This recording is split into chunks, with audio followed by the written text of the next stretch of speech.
Question sir ये है कि जब मैं हु एम आई सीख करता हूँ, जब बैठता हूँ मैं हु एम आई के लिए अपने आप से पूछता हूँ, तो अंदर से आता है कि अभी नहीं। ये क्यों हो रहा है? आप कह रहे हैं कि ये जब हु एम आई क्वेश्चन मैं अपने आप से पूछता हूं तो मैं कहता हूं अभी नहीं। ऐसा क्यों? आप मेरे से क्यों पूछ रहे हैं? आप बताइए क्या रीजन हो सकता है इसके पीछे। सर यही नहीं समझ, मेरे को भी खुद नहीं समझ आता। मेरे को ऐसे लगता है कि जैसे आपने पहले बताया कि आपने प्रायोरिटीज और सेट कर रखी हैं लाइफ में अभी, तो ये आंसर अगर मैं देखूं अपने आप के लिए कि मेरी प्रायोरिटीज और हैं, तो ये प्रायोरिटीज तो कभी खत्म नहीं होंगी सर। मेन प्रायोरिटीज तो यही है ना, तो वो उससे मैं क्यों भाग रहा हूँ? आप बताइए क्यों भाग रहे हैं। ये मेरे को समझ नहीं आ रहा। मैं एवरी मॉर्निंग मैं बैठता हूँ 10 से 15 मिनट के लिए शांति से, तो आंखें बंद करता हूँ, लेयर्स आती हैं, लेयर्स जाती हैं, सब जो हुआ है पास में वो आता है, वो जाता है। साउंड ऑफ साइलेंस आ जाती है, वहां पे सब स्टिल हो जाता है। जब साउंड ऑफ साइलेंस आती है तो जो मैं क्वेश्चन पूछ रहा हूँ हु एम आई, उसका आंसर मेरे को यही मिलता है कि आंखें एकदम से खुल जाती हैं कि नहीं अभी नहीं। बेसिकली क्या होता है कि आपका जो ये मैं है ना, मैं मतलब क्या? ईगो। ईगो मतलब क्या?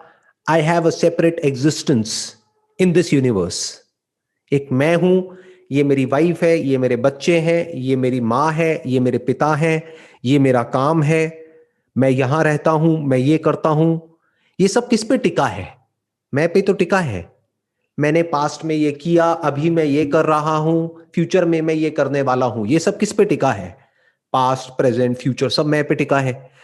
तो इस मैं को क्वेश्चन करने का मतलब है, अगर सीधी लैंग्वेज में मैं बोलूं, अगर बिल्कुल सीधा सीधा आपको बोलूं बिना घुमा फिरा के, तो वो है इस मैं की मौत। मैं मतलब क्या? ये ईगो, अहंकार। अहंकार कभी भी मरना नहीं चाहेगा। आपके माइंड का जो पूरा का पूरा स्ट्रक्चर है, जो बचपन से आज तक बना है, जो बड़ा ही वेल डिफाइंड है, आपको पता है कि मैं ये हूं, मुझे ये करना है, मैंने पास्ट में ये किया, फ्यूचर में ये करूंगा। ये पूरा का पूरा स्ट्रक्चर कोलैप्स कर जाता है जैसे ही इस मैं को हम क्वेश्चन करना शुरू करते हैं। तो आप ये कह सकते हैं कि एक बार को जो अभी आपकी थॉट प्रोसेस की जो फाउंडेशन है, आपके डिजायर्स की फाउंडेशन है, आपकी लाइफ की पूरी फाउंडेशन है, वो जड़ ही हिल जाती है। कहीं सब कुछ जो इतना बढ़िया चल रहा है, कहीं सब कुछ खराब तो नहीं हो जाएगा। So basically this is fear of the unknown. क्योंकि हमें नहीं पता कि उसके बाद में क्या होगा, तो हमें डर लग रहा है उससे।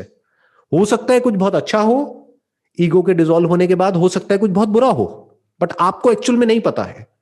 वो तो तब पता लगेगा जब एक्चुअल में वो क्वेश्चनिंग करते करते करते करते, जब एक एक करके सारी लेयर्स हटेंगी, तब पता लगेगा अंदर से क्या निकल के आया। बिल्कुल ऐसा है जैसे किसी डॉक्टर के पास आप जाते हो और कोई जख्म हुआ पड़ा है, और जैसे ही वो उसको टच करता है आप कहते हो छोड़ो ना डॉक्टर, दर्द हो रहा है, मत टच करो। और सोचो अगर आपको खुद उस जख्म को हटाना पड़े तो क्या आप हटाओगे? चाकू लेकर के या बोले? यहाँ पे डॉक्टर भी मैं ही हूँ और जख्म भी मैं ही हूँ। एग्जैक्टली डॉक्टर भी आप ही हो, जख्म भी आप ही हो, और हटाना भी आपको ही है। तो अब आपका हाथ कांप रहा है उधर हाथ लगाने से, क्योंकि अगर उस जख्म पे आपने नाइफ को टच भी किया, ये बिल्कुल एक नाइफ के जैसा है ये क्वेश्चन हु एम आई, तो उस पे अगर आपने टच भी किया तो एकदम से दर्द होगा। आप कहोगे छोड़ो पड़ा रहने दो, अभी जो मेरी लाइफ है उसमें प्रॉब्लम्स है, मैं कोई बहुत खुश नहीं हूं अपनी जिंदगी से।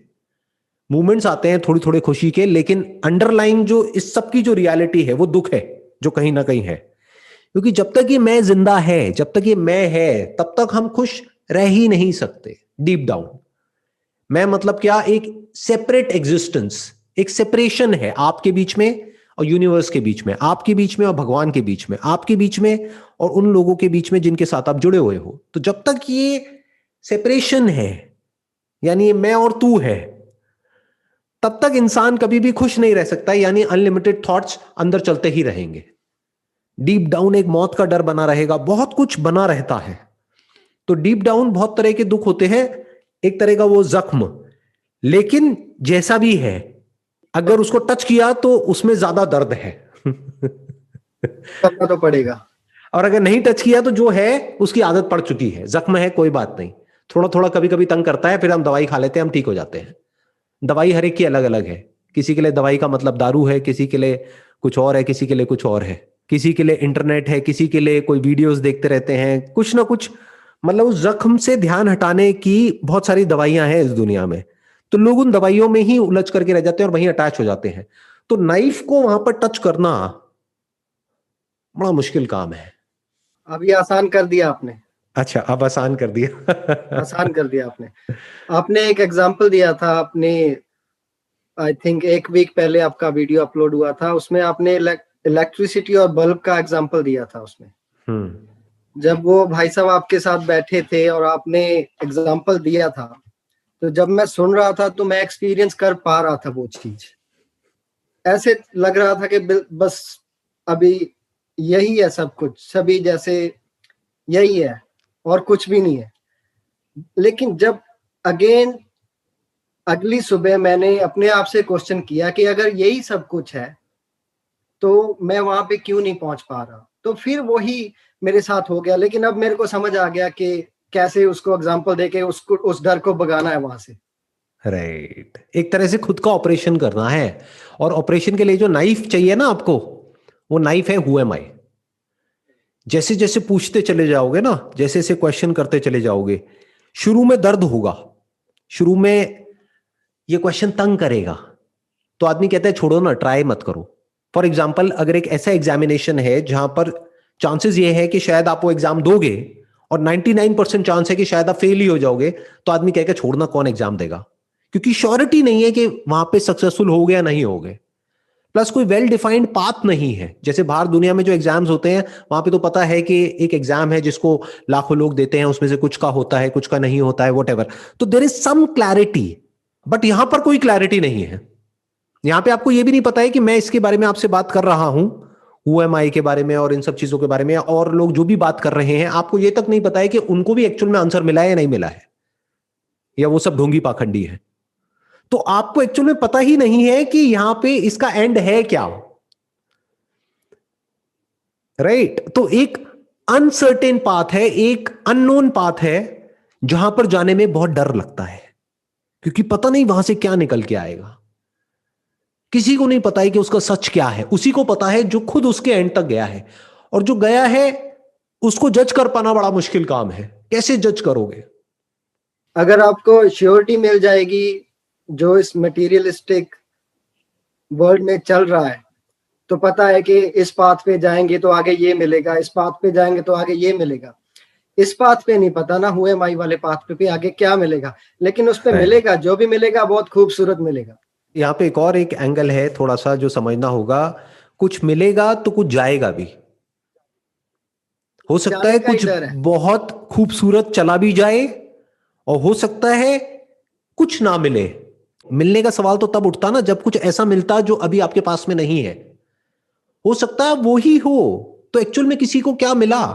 जैसे फॉर एग्जाम्पल कोई राजा है जो खुद को भिखारी समझता है, उसने क्वेश्चन किया हु एम आई, क्या मैं भिखारी हूं या मैं कुछ और हूं? अभी तक उसको पता नहीं है कि वो राजा है, बट अगर उसको पता लग भी गया कि मैं राजा हूं, तब भी उसको क्या मिला? वो तो राजा ही था, खुद को समझता भिखारी था। ऐसे मानो कि ये आकाश है, मतलब ये स्पेस है जो हमको दिख रही है। इनफैक्ट स्पेस दिखती नहीं है, बट स्पेस है, ये हमको पता है। आपके और मेरे बीच में स्पेस है। अब स्पेस अपने आप को कुछ और समझ रही थी कि मैं इस बॉडी के अंदर की स्पेस हूं तो मैं ये हूं, उस बॉडी के अंदर की स्पेस अलग है, इस बॉडी के अंदर की स्पेस अलग है।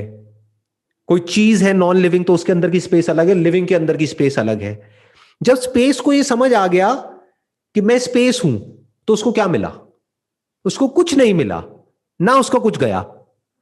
हां, एक एंगल से देखोगे तो कुछ भी नहीं गया स्पेस का, लेकिन वो जिसने क्वेश्चन पूछा, किसने पूछा? इस बॉडी ने, कि मैं कौन हूं, उस बॉडी का सब कुछ चला गया, जिसको भी उसने पकड़ करके रखा हुआ था। वो पूरा जो इकट्ठा किया हुआ था ना, जिसके बेस पे उसकी लाइफ चल रही थी, उसकी पूरी फाउंडेशन हिल गई एकदम से।